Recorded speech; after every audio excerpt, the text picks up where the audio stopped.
ఆగండి మీరు. నా ప్రాణమా నా పరిశుద్ధ దేవుని స్తుతించుమా. నా ప్రాణమా నా సర్వమా పరిశుద్ధ దేవుని స్తుతించుమా. రాజాదిరాజు ప్రభువుల ప్రభు, రాజాదిరాజు ప్రభువుల ప్రభు, ఆత్మకు సత్యముతో ఆరాధించుమా. ఆత్మకు సత్యముతో స్లో స్లో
సాంగ్ నంబర్ 2 షీట్లో సాంగ్ నంబర్ 2 షీట్స్ అందరు తీసుకొని పాట గట్టి పాడాలి. రండి.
అంకుల్ అసలు మీరు ముందుకెళ్ళండి, వెయిట్ చేస్తాను. అది ఊగిపోతుందండి. చెప్పు, అది ఊగుతుంది. జేమ్స్ అని ఇచ్చాడు, ఊగుతుందని ఇస్తానని చెప్పు. నేను ఇవ్వలేదని అనుకుంటున్నాను.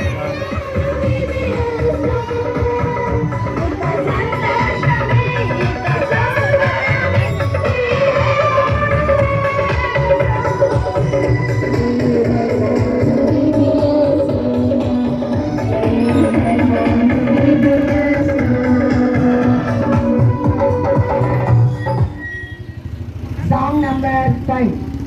సాంగ్ నంబర్ 5 అందరు చూసి గట్టిగా పాడాలి. Song number 5.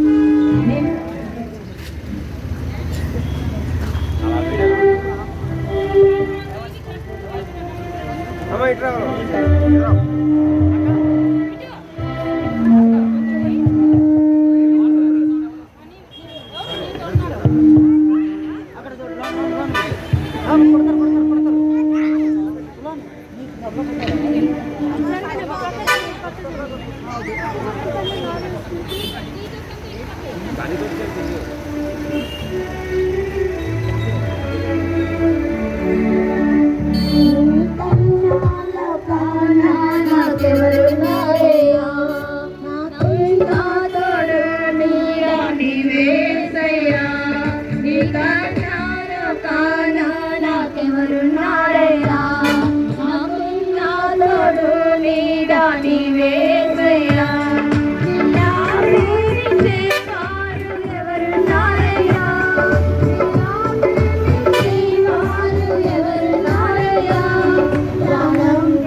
Okay stop stop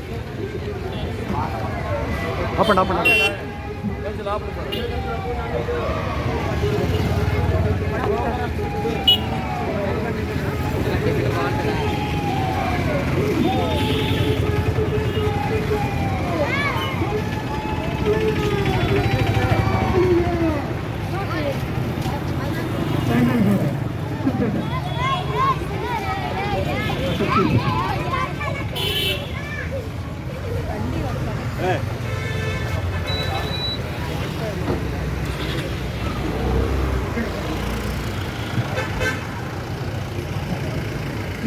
పక్కన నిలబెట్టండి, పక్కన నిలబెట్టండి.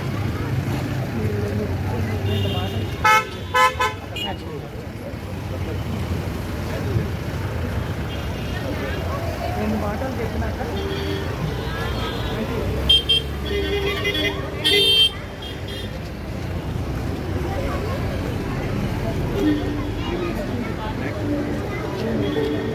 చివరికి తీయండి. ఏది డ్రైవర్ గారు చివరికి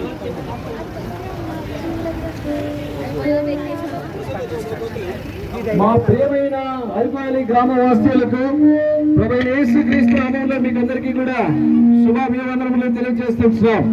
ఈ రీతిగా పాటలు పాడుకుంటూ మీ మధ్యకు రావడం గల కారణం ఏమనగా యేసుక్రీస్తు ప్రభువారు మా జీవితంలో ఏమై ఉన్నారో అది తెలియజేయడానికి కొరకై మేము మీ మధ్యకు వచ్చి ఉంటున్నాం.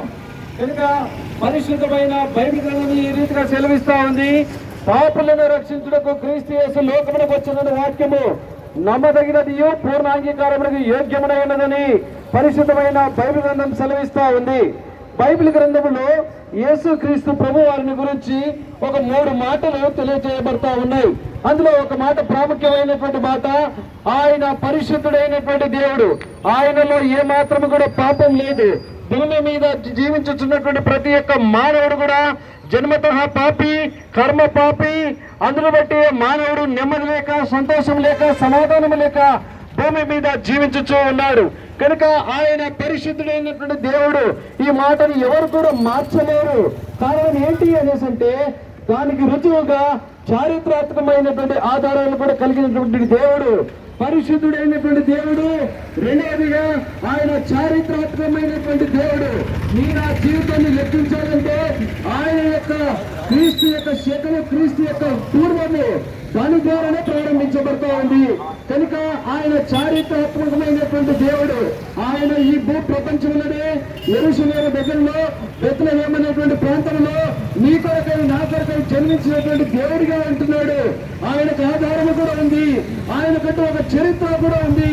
కనుక ప్రియమైనటువంటి వారున్నారా, ఆయన సామాన్యమైనటువంటి వాడు కాదు, ఆయన చారిత్రాత్మకమైనటువంటి దేవుడు. మొట్టమొదటిగా పరిశుద్ధమైనటువంటి దేవుడు, రెండవదిగా చారిత్రాత్మకమైనటువంటి దేవుడు, మూడవదిగా ఆయన ప్రవచనాత్మకమైనటువంటి దేవుడు. క్రీస్తు పూర్వమే యెషయా గ్రంథకర్త ఆయన తన యొక్క గ్రంథమును ఈ రీతిగా వేస్తూ వచ్చాడు. ఏనాడుగా మనకు శిశువు పుట్టెను, ఆయన భుజం మీద రాజ్యభారముండును, అద్భుతకరుడు, ఆలోచనకర్త అని ఆయనకు పేర్లు పెట్టబడదు అని ఆయన ప్రవచిస్తూ వచ్చాడు. కాబట్టి దేవుడు ఎవరు అనేసి అంటే ప్రవచనాత్మకమైనటువంటి దేవుడు. ఈ కొరకై నా కొరకై ఆల్రెడీ ముందుగానే ప్రవచించబడినటువంటి దేవుడు. కాబట్టి అలాంటి వారు భూమిలో ఎవరు కూడా లేరు. ఆయన కన్యక గర్భమందు పుడతారని ప్రవచించినటువంటి ప్రవచనాలు కూడా లేఖనాల్లో చూడగలం. అంతమాత్రం కాదు, ఆయన ప్రవచనము గురించి 21 ప్రవచనాలు బైబిల్ గ్రంథంలో ఉన్నాయి. ఆయన పుడతాడు అనేటువంటి మాటలు మనకు తెలియజేయబడుతూ ఉన్నాయి. కాబట్టి దేవుడు అనేటువంటి వాడికి చరిత్ర ఉంది. దేవుడు అనేటువంటి వాడు ప్రవచనాత్మకమైనటువంటి వాడు, పరిశుద్ధులైనటువంటి దేవుడు. అలాంటి పరిశుద్ధులైనటువంటి దేవుడు ఇంకొక నాశనం పెట్టి సమాధి చేయబడి 3 రోజులు తిరిగిలాగా పడ్డాడు. ఎవరైతే ఆయన విశ్వాసం ఉంచుతారో వారు మాత్రం పరలోక రాజ్యం చేస్తారు. ఎవరైతే ఆయన విశ్వాసం ఉంచారో వారు నిత్య నరకాగ్నికి వెళ్ళేటువంటి వారిగా ఉంటున్నారు. కాబట్టి ఎవరైనా పర్వాలేదు, అనేక పర్యాలు మీకు సువార్త అందజేయబడతా వచ్చింది. మీరు ఈ మాటలు ఆలోచించి యేసు ప్రభువా పాపని నా పాపాన్ని క్షమించు, నా కొరకు పరిశుద్ధుడైన దేవుడిగా క్షమించారని చెప్తుంటే ఆయన ఆయన నీ హృదయంలోనికి వస్తాడు, నీకు నెమ్మది, సంతోషం, సమాధానం ఇస్తాడు.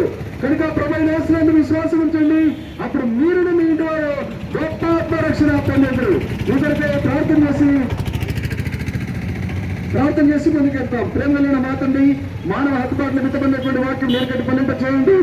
మీరు చారిత్రాత్మకమైనటువంటి దేవుడు, దానికి కావలసినటువంటి ఆధారాన్ని కూడా చూపించినటువంటి దేవుడు, మీరు ప్రవచనాత్మకమైనటువంటి దేవుడు. మేము పుట్టిన పుట్టుక గురించి ఎవరు కూడా ప్రవచించలేదు, కానీ మీ పుట్టుక గురించి క్రీస్తు పూర్వమే 700 సంవత్సరాల క్రిందట యేసయ్య గ్రంథకర్త ప్రవచించినట్టుగా మీ లేఖనాల్లో మీరు మాట్లాడుతూ వచ్చారు. అటువంటి కాకుండా మీరు పరిశుద్ధుడైనటువంటి దేవుడు, పాపమెరుగైనటువంటి దేవుడు, రక్తాన్ని వారి పరిశుద్ధుడైనటువంటి దేవుడు పాపల కొరకై కాల్చినట్టుగా మీరు సెలవిచ్చినటువంటి దేవుడు. కనుక మీరు మా కొరకై శిలువలో మరణించారనేటువంటి వార్త ఈ గ్రామ ప్రజలు తెలుసుకొని యేసునందు విశ్వాసం ఉంచడానికి కొరకై కావాల్సిన కృపై సహాయం అనుగ్రహించి మైపొందమని యేసుక్రీస్తు నామంలో స్తుతించి ప్రార్థించి వేడుకొంచున్నాం మా తండ్రి. ఆమేన్. రాజుల రాజైన యేసు ప్రభువారికి, పాపల రక్షకుడైన యేసు ప్రభువారికి, మన కొరకై చనిపోయి తిరిగి లేచిన యేసు ప్రభువారికి హల్లెలూయా, హల్లెలూయా.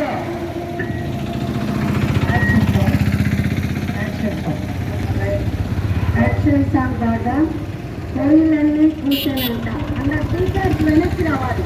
పిల్లల ముందు మీరుంటే పిల్లలు కనబడరు. టీచర్స్ వెనక్కి పోవాలి, పిల్లల వెనక్కి పోవాలి, పిల్లల వెనక్కి పోవాలి, పిల్లలు చక్కగా కనబడాలి.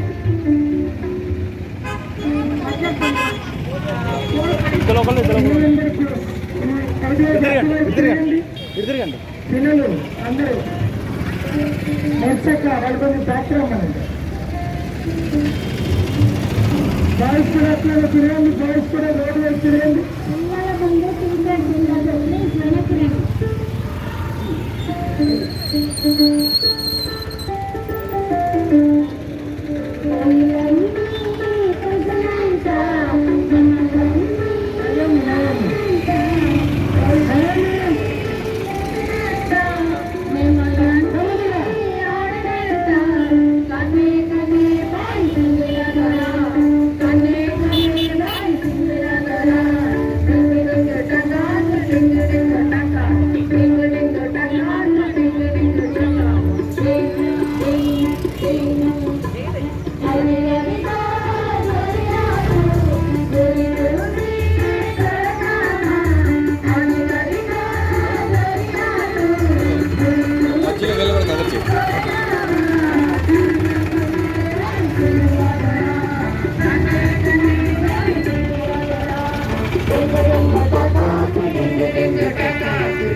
డాష్ యాక్షన్ చేయండి. 1 2 3 స్టార్ట్.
పాడదాం.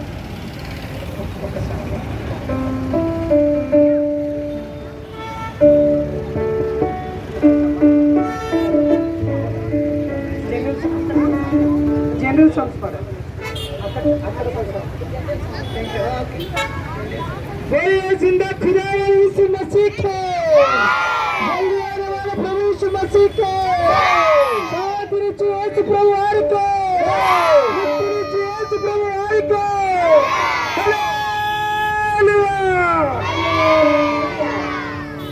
పిల్లలు ఎప్పటిలాగానే ఇద్దరిద్దరు ఉండాలి. లైన్కి లైన్కి మధ్య గ్యాప్ ఉండాలి. అది మీరు జ్ఞాపకం పెట్టుకోనండి. ఇద్దరు మాత్రమే ఉండాలి. వరుసకి మధ్య గ్యాప్ ఉండాలి. బోలో జై చెప్పినప్పుడు అందరూ చేతులు పైకెత్తి జై అని చెప్పాలి. టీచర్స్ పిల్లలకు రోడ్డు వైపు వచ్చేసేది. మీరు రోడ్డుకి అటు ఉండవద్దండి. రోడ్డుకు ఇంటి వైపు వస్తే యాక్షన్ అప్పుడు మాత్రం వెనక్కి వెళ్ళండి. యాక్షన్ అయిపోయిన తర్వాత ఇటువైపు రండి. వెహికల్స్ వస్తుంటాయి కాబట్టి వాళ్ళు మీరు ప్రొడక్ట్ చేయాలి.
Up.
ప్రభునందు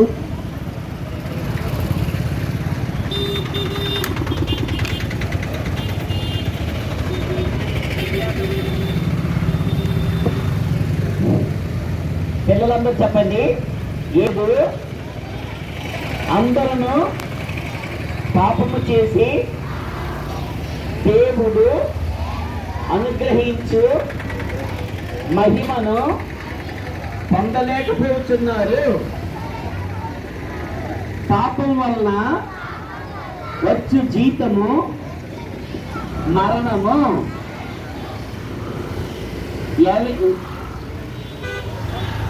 పాపములను తీసివేయుట కొరకై యేసుక్రీస్తు ప్రభువు ప్రత్యక్షమాయెను. మన పాపములను మనము ఒప్పుకొని ఎడల ఆయన యేసు ప్రభు నమ్మదగిన వాడు నీతిమంతుడు కనుక మన పాపములను నుండి విడిపించి మనలను నీతిమంతులుగా చేయను.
మసీకి రాజులకు రాజైన యేసు ప్రభునకు ప్రభువులకు ప్రభు అయిన యేసు ప్రభునకు పాపులను ప్రేమించిన యేసు ప్రభునకు పాపుల కొరకై ప్రాణమిచ్చిన యేసు ప్రభునకు పాపములు క్షమించే యేసు ప్రభునకు పాపం నుంచి విడిపించే యేసు ప్రభునకు మోక్ష రాజ్యం ఇచ్చే యేసు ప్రభునకు శాంతి సమాధానం ఇచ్చే యేసు ప్రభునకు మంచి దేవుడైన యేసు ప్రభునకు బోలో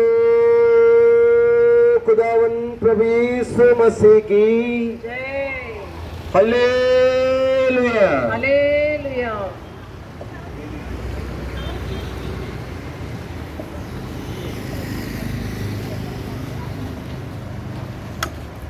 నెక్స్ట్ చేద్దామా? జేమ్స్ ఆగండి అమ్మా, స్టాప్ చేయండి. వెహికల్ కొంచెం ముందే పడండి. కూర్చో. లోకము నుండి బలహీనులను ఎన్నికలేని వారిని, లోకము నుండి బలహీనులను ఎన్నికలేని వారిని,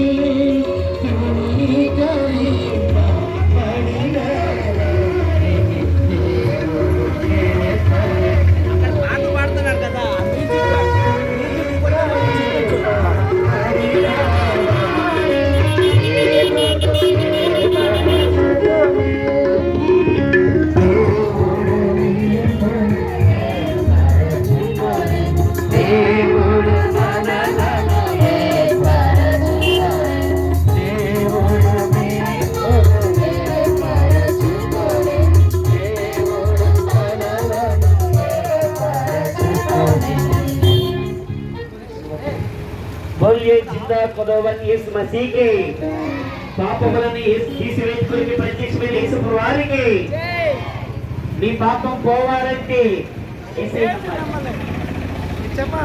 నీకు మోక్ష రాజ్యం కావాలంటే నీ పాపములను తీసివేసుకొరికే యేసుని నమ్మాలి.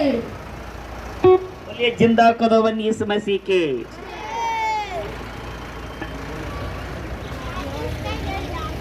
మా ప్రియమైన అరకు వ్యాలీ ప్రజలారా, సమయంలో మీకు ఈ చక్కని పాటలు పాడుకుంటూ మరి రావడానికి కారణం ఏంటంటే మా చిన్నతో గత 5 రోజులుగా మరి అరకు వ్యాలీలోని నిర్మోహన్ ప్రార్థనా మందిరం అని ఆ మందిరంలో ఒక 5 దినాలు చిన్నబిడ్డలతో చక్కగా బైబిల్ పాఠశాల నిర్వహిస్తూ ఈరోజు చివరి రోజు కాబట్టి మరి మేము మా పిల్లలు ఏదైతే నేర్చుకుంటూ వచ్చారో మంచి విషయాలు అవి బహిరంగంగా మీకు అందరికీ కూడా తెలియజేయడానికి చిన్న ర్యాలీగా మేము వచ్చి ఉంటున్నాం.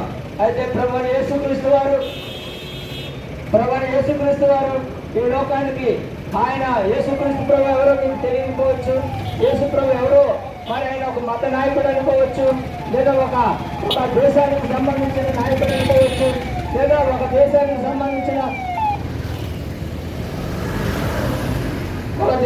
సంబంధించిన ఆయన ఒక దేవుడు, ఒక మతానికి సంబంధించిన దేవుడు, లేదా ఒక ప్రాంతానికి సంబంధించిన దేవుడు అయితే అనుకోవచ్చు ప్రియులారా.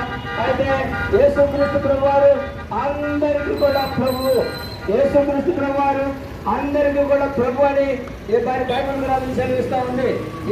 మరి బైబిల్ గ్రంథం సెలవిస్తుంది, ఏ భేదము లేదు, అందరూ పాపము చేసి దేవుని యొక్క అనుగ్రహములు పొందలేక, మరి ఆ మహిమను పొందలేక మనుషులందరూ కూడా నిత్య నాశనానికి అనగా ఈ లోక సంబంధమైన అలవాట్లలో పడి చిరుతారేలు మునిగి తేలి చనిపోయి చివరికి వారి ఆత్మ నిత్య నరకానికి వెళ్తా ఉంది. కాబట్టి దేవుడు మరి తనతో నిత్యం ఉండడానికి మానవుని తన స్వరూపంలో మానవుని చేశాడు. అయితే ఆ మానవుడు మరి ఈ లోకంలో ఇష్టానుసారంగా మరి దేవుని మర్చి దేవుని మార్గంలో బయటకు వచ్చి ఇష్టానుసారంగా జీవిస్తూ ఉన్నాడు. అయినప్పటికీ దేవుని ప్రేమ ఆయన మారని యేసుక్రీస్తు ప్రభువారు నేనా నేడు నిరంతరము ఏకరీతి ఉన్న దేవుడు ఆయన నేను ప్రేమిస్తూ ఉంటాడు. నువ్వు మంచివాడిగా ఈ లోకంలో మరి నేను ఎవరు పట్టించుకుపోయినా మరి చెడిపోయినా మరి నేను ఈ లోకంలో పాప కార్యాలు మునిగి దాన్ని ఎవరు రక్షించగలరు అని నీకు ప్రశ్న వస్తే ఆ ప్రశ్నకు జవాబే మన యేసుక్రీస్తు వారు. ఆయన ఈ లోకానికి ఎందుకు వచ్చాడంటే మరి దేవుడి వాక్యం సెలవిస్తూ ఉంది. యోహాను సువార్త 3:5వ అధ్యాయం ప్రకారంగా ఆయన పాపములను తీసివేయడానికే యేసుక్రీస్తు ప్రభువారు వచ్చాడు. ఒక మనిషిని పాపం నుండి విడిపింపబడాలంటే యేసుక్రీస్తు ప్రభు శరణ్యము. ఆయన శిలువలో కాచిన రక్తం ద్వారా మనుషుడు పాపము నివారణ అవుతుందని, మనుషుడు పవిత్రుడవుతాడని, మనుషుడు నీతిమంతుడవుతాడని ప్రభు యేసుక్రీస్తు రక్తము ఆ రీతిగా నీవు కోరుకుంటే ఈ లోకంలో మంచి జీవితము జీవించేవాడుగా ఉంటావు. మరి రెండవదిగా మరి 3:8 ప్రకారంగా ఆయన పాపం యొక్క శిక్ష నుండి మనుషుడు పాపం వల్ల వచ్చే జీతము మరణము. అయితే మనుషుడు పాపం వల్ల వచ్చే శిక్షకు మరణము. మరణిస్తే మరి అగ్ని ఆరుదు పురుగు చావదు ప్రియులారా. అటువంటి భయంకరమైన నరకంలోకి వెళ్ళవలసిన నీ ఆత్మను రక్షించడానికి ఆ శిక్ష నీ మీద నా మీద పడవలసిన ఆ భయంకరమైన శిక్ష దేవుడైన సృష్టికర్త ఆయన మానవ రూపాన్ని ధరించుకొని మరి ఈ లోకానికి వచ్చి మానవుడుగా నీ పాపము శిక్ష ఆయన పేరు వేసుకొని ఆ పాపం శిక్ష నుండి నేను విడిపించాడు. కాబట్టి నీకు శిక్ష లేదని విషయాలు వారు మరి తెలియజేస్తా ఉన్నారు. మూడవదిగా రోమపత్రిక 5:7 ప్రకారంగా మానవులను దేవునితో సమాధానపరచడానికి ఆయన లోకానికి వచ్చాడు. మనుషుడు దేవునితో విరోధంగా ఉన్నాడు. దేవుని యొక్క మరి పరిస్థితులు దేవుని యొక్క ఆర్చనకు అతిక్రమించి ఈ లోకంలో ఇష్టానుసారంగా జీవిస్తూ ఉన్నాడు ప్రియులారా.